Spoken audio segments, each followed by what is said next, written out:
नमस्कार, जय श्री कृष्ण।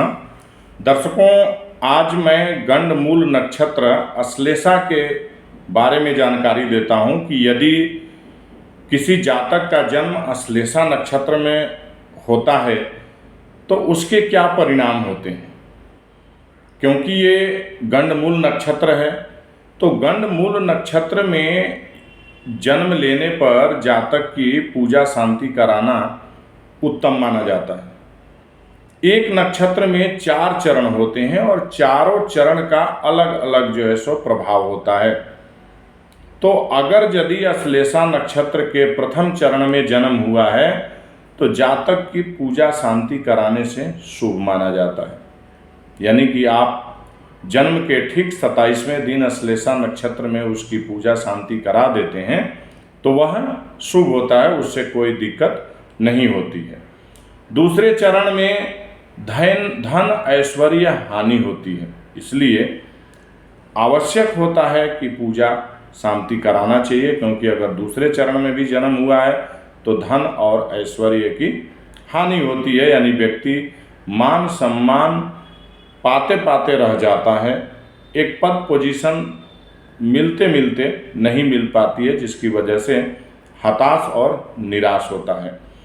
तीसरे चरण में जन्म होता है तो वह माता के लिए कष्टकारक होता है, यानी वह बच्चा जन्म होने के बाद अपने माँ के लिए अनिष्ट होता है, यानी उसके माँ को किसी न किसी प्रकार का कोई न कोई अनिष्ट होता है, कष्ट होता है, पीड़ा होती है, बीमार रहती है या चोट चपेट लगता है या किसी न किसी प्रकार की हानि हो जाती है। और चौथा चरण जो होता है वो पिता के लिए अशुभ होता है। यानी अगर गंडमूल नक्षत्रों में से जो दूसरा नक्षत्र है श्लेषा, गंडमूल का दूसरा, ये सबसे खतरनाक है। क्योंकि इसके चारों चरण में कोई ना कोई दोष हैं।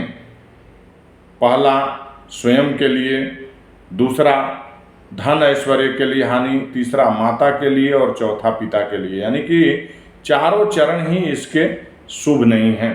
इसलिए अश्लेषा नक्षत्र में उत्पन्न जातक की मूल शांति अवश्य कराना चाहिए। अश्लेषा नक्षत्र का कर्क राशि हो, कर्क राशि का स्वामी चंद्रमा होता है।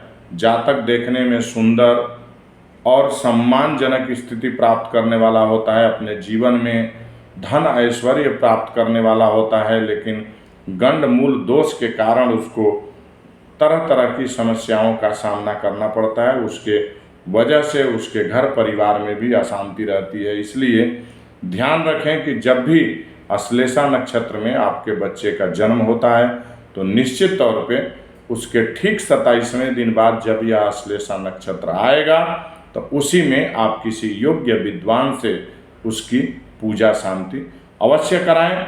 ऐसा करने से आपके जातक के लिए तरक्की और उन्नति का मार्ग तो प्रशस्त होगा ही होगा, आप लोगों के अपने घर परिवार और स्वयं के लिए भी अच्छा होगा।